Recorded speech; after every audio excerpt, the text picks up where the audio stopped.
what I've discovered over the last sort of 10 years or so is that people come off the course with a mind full of ideas and presentations up their sleeve and a little bit about child development. And there's this sense of drowning, actually. There's a sense of a little bit of, oh, it doesn't work, or I was told this, and why doesn't it work immediately? And lots of people then get a little bit disillusioned.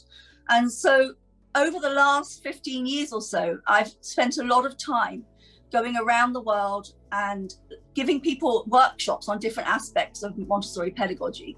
So we're going to have some fun. We're going to do some very funny things, and we're going to laugh, and we're going to hopefully come away with some techniques that will help you to start your year.